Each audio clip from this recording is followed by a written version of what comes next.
Hello everyone, welcome to this video lecture 3. Today's topic is thermodynamic potential.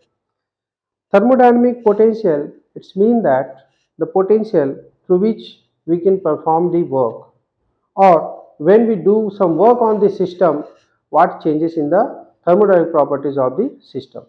So this vice versa studies comes under the thermodynamic potentials.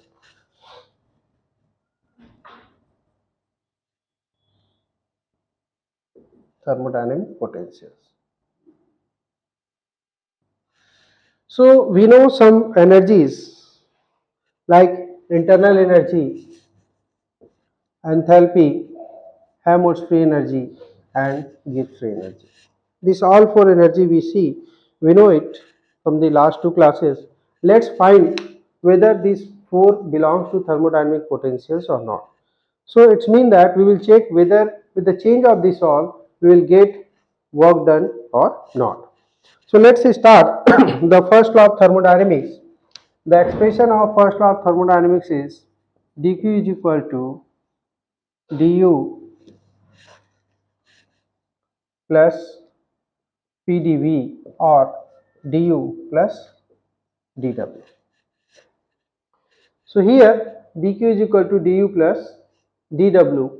Let's say any closed system is there. Let's say any closed system is there which is not exchanging heat between system and surrounding, means it is adiabatic system. So for any adiabatic system, for adiabatic system, dq goes to 0. Hence du is equal to minus dw or dw is equal to minus du. Let's integrate both sides.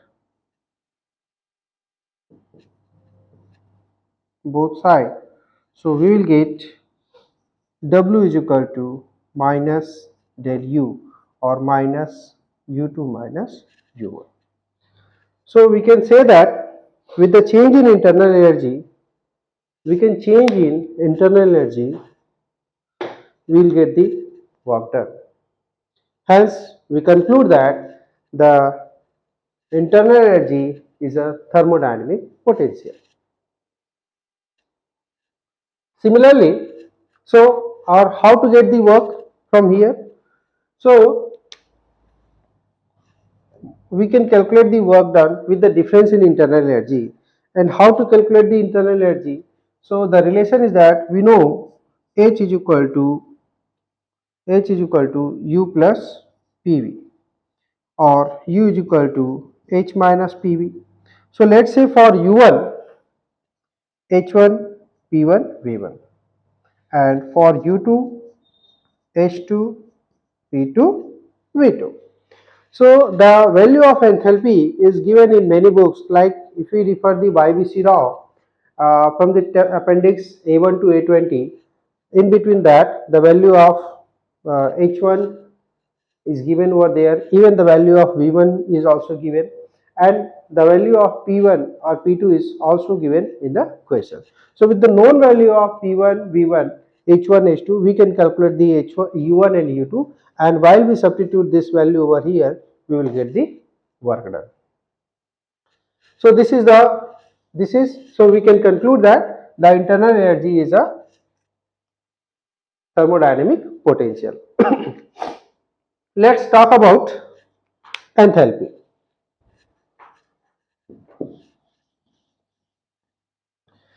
So for considering the enthalpy, this is actually belongs to the open system or flow system.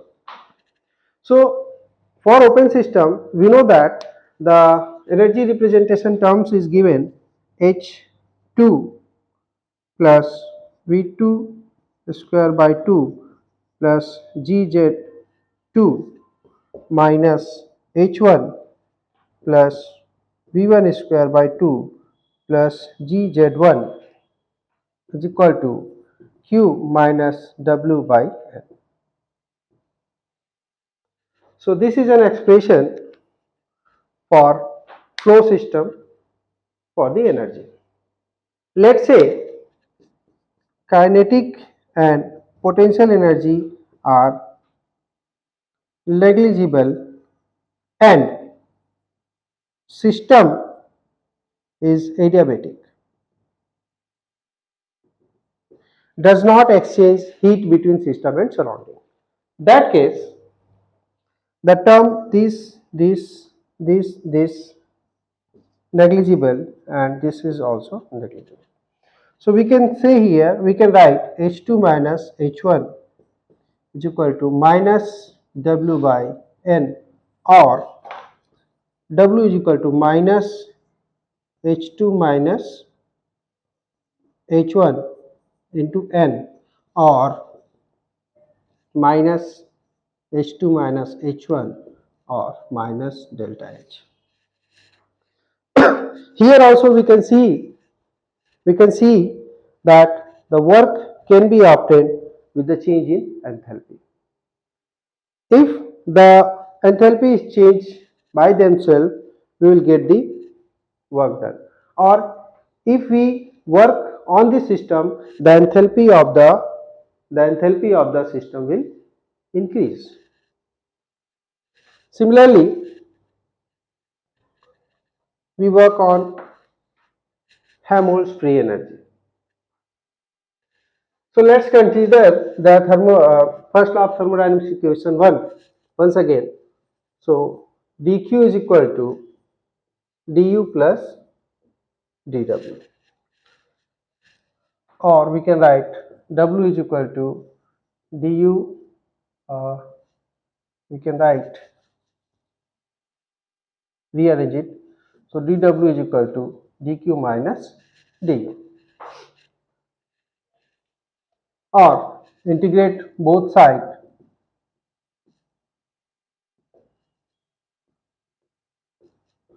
So W is equal to Q minus del U. In the case 1, for the internal energy, we consider that system is closed system and it does not exchange heat with the surrounding.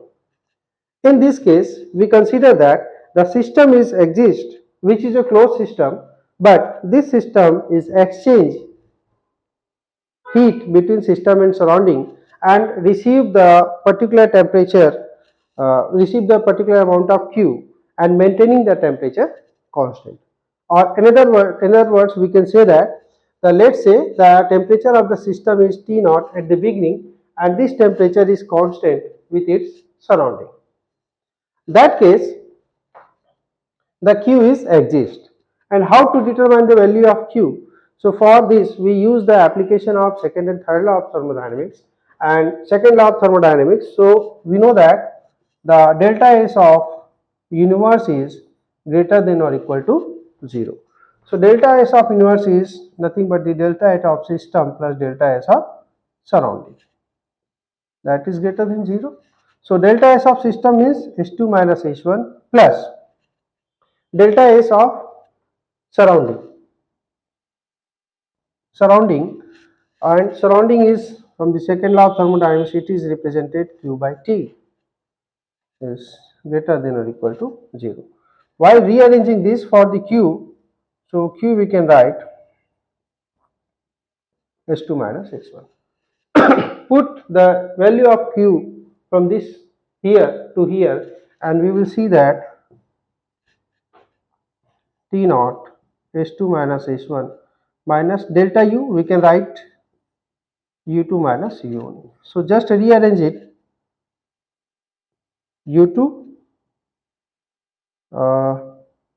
or let's rearrange for U1. So U1 minus minus, so U1 minus T naught S1 minus U2 minus T naught S2. So U minus Ts, we know that is A1 minus A2. So W is, we can get here with the difference of Helmholtz free energy.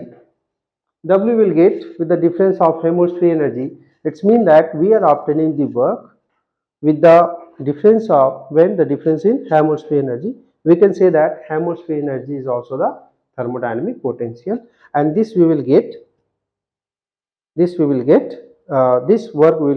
with the difference of initial Helmholtz-free energy to final Helmholtz-free energy. That's why we call it free energy. Why free energy? Because this is uh, uh, this is exchanged by themselves and produce the work. This is decreased by themselves freely and produce the work. So that's why we call it, means we can say that the Helmholtz free energy is also the thermodynamic potential. The last one is Gibbs free energy. So let's use this equation once again for flow system, and consider condition is that it is a flow system which is exchanging heat between system and surrounding. So which is exchanging heat between system and surrounding. So here, and consider kinetic and potential energy term is negligible. So kinetic and potential energy term is negligible, and system is not adiabatic. It is isothermal system. So when it is isothermal system, the heat exchange will be there. So when heat exchange will be there, so this term we can write another way, that is Q minus W by L. Okay, or N naught H2 minus H1 is equal to Q minus W, or W is equal to, take it right side, Q minus N H2 minus H1, और इसको ऐसा भी लिख सकते हैं Q is equal to Q minus H2 minus H1 और Q minus delta H, like that. So here once again we can see Q is exist and we are exchanging the heat between system and surrounding. So we apply same concept here, the same delta S inverse is greater than or equal to 0, and we can replace this term over here once again. Hence we can write W is equal to, is less than equal to T naught H2 minus H1 minus H2 minus H1, or rearrange this. So H1 minus T naught H1 minus H2 minus T naught H2, or we can write, because we know that H minus Ts is G1 minus G2. So we can say that, let's write here. So we can say that W is less than is equal to G1 minus G2 or delta G. So minus we have to write, because if I write delta G, then this directly indicates G2 minus G1, so minus delta G. So we can say that here the work done the work done is possible when the change in Gibbs free energy is taking place, which is freely. So also we can conclude that the Gibbs free energy is also the thermodynamic potential. And with this we conclude that the all four terms U, H, A and G are the thermodynamic potential. Now we will see the application of this while solving the some numerical problems. तो अभी हमने देखा कि कैसे internal energy, enthalpy, Helmholtz free energy और Gibbs free energy are thermodynamic potential or not. So we find that these all are the thermodynamic potential. Now we have four different types of problems, and we will find which equation is valid, which equation is applicable to find out the solution of the particular problem. This problem I have taken from the YVC Rao. This is one of my favorite thermodynamics book, and I refer this. So I have chosen these four problems from there, from the unsolved section, and we will found which equation will be applicable for particular equation. Before going to that, I have made one system chart, and with the help of that, we will found which is the most suitable solution of the particular problem. So first of all, we just recall the class. So what was that? The thing is that the internal energy. When we have considered internal energy, whether we have considered for open system or closed system, and whether it was exchanging heat between system and surrounding. So for the internal energy case, we have considered it is a closed system, and it is a closed system and it is adiabatic as well. So when it is closed system, means it is not open and it does not exchange heat between system and surrounding. So this is U. Second case, when we consider for enthalpy, so we consider that it is a open system and it is also does not exchange heat between system and surrounding. So it is open system but does not exchange heat between system and surrounding. So this is for enthalpy. Then come back here once again. When we talk about the Helmholtz free energy, you just recall, rewind and check it. So when we talk about Helmholtz free energy, so the system was closed, but it was exchange heat between system and surrounding. So system was closed, means not open, and it exchanged heat between system and surrounding. And the last one, when system is open and exchange heat between system and surrounding, is for the G. So with the help of this box, we can find for which equation,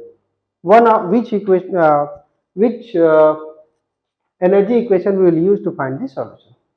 Let's read here. Steam at the problem 1, steam at 0.1 megapascal and 100 degrees centigrade is adiabatically compressed in a piston cylinder assembly to 0.6 megapascal and 400 degrees centigrade. Determine the work done on the system. So in the particular case, it is clearly mentioned it is a adiabatic system compressed in a piston cylinder assembly. So it is a adiabatic system, does not exchange between heat between system and surrounding, and also it is a piston cylinder, means it is a closed system. So the internal energy expression will be useful here, and for that the work done is nothing but the U2 minus U1. And how to get the U2 and U1 is U is H minus PV, and we can write H1 minus P1 V1 for U1, and U2 is equal to H1 minus P2 V2. We can use appendix given in a book to find out the value of U1 and U2, and with the known value of U1 and U2 we will get the work done by the system. Okay. Now let us read the second problem. Ammonia gas at 0.6 megapascal and 70 degrees centigrade enters a turbine at the rate of 1 kg per second and leaves as saturated ammonia vapor at 100 kilopascal. Determine the power output from the turbine. So the noticeable point here is when we talk about the turbine, means flow rate is come into the picture, and when we talk about flow rate, it means it is a open system. So it is clear that it is open system. Now we have to check whether this is exchanging heat between system and surrounding or not. So read it once again. Ammonia gas at 0.6 megapascal enters turbine at the rate of this and leaves as saturated ammonia vapor at this pascal. So pressure is changing and there is nothing mentioned about the exchange heat between system and surrounding. So it's clear that it is an open system and does not exchange heat between system and surrounding. So enthalpy expression will be sufficient to find out the work. So work done, we will get H2 minus H1, and the value of H1 and H2 we will get from the appendix A1 and A1, A2 and A3. And for the ammonia, I think table number 13 or 14 is useful, that you can check. Now let's go to the given problem number 3.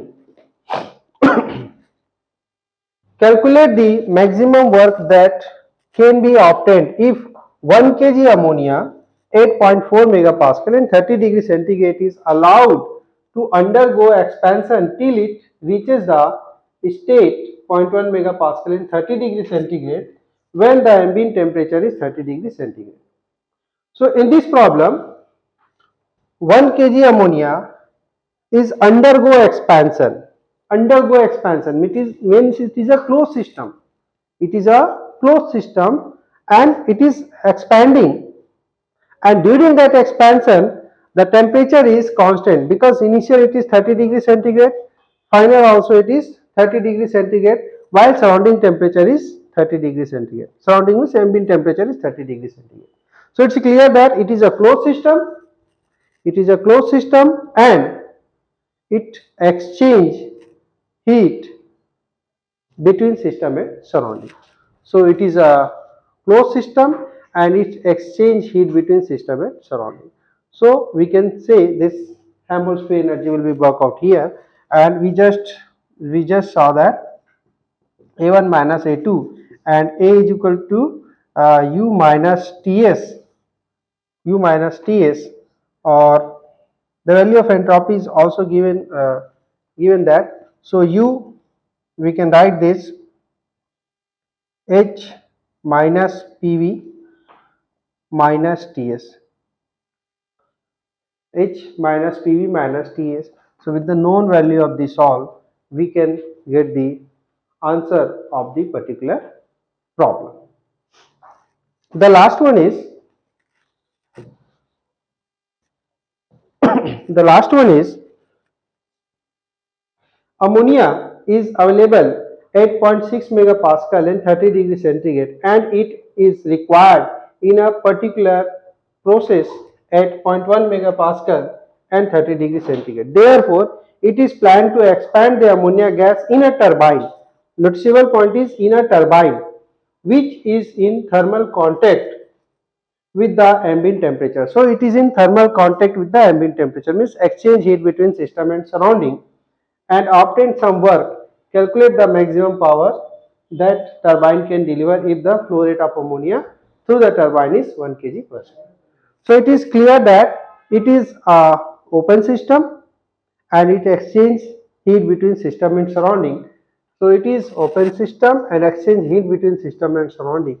So Gibbs energy expression is useful here. So work done G1 minus G2 and G is equal to H minus Ts, and with the known value of H and Ts we can get the solution. So with the use of this table we can get which expression is more useful, means what will be the solution for particular equation. Okay, so keep watching. Here I am not going to give you the solution of this numerical value. You will follow this one equations given here and you will get the correct solution. Thank you.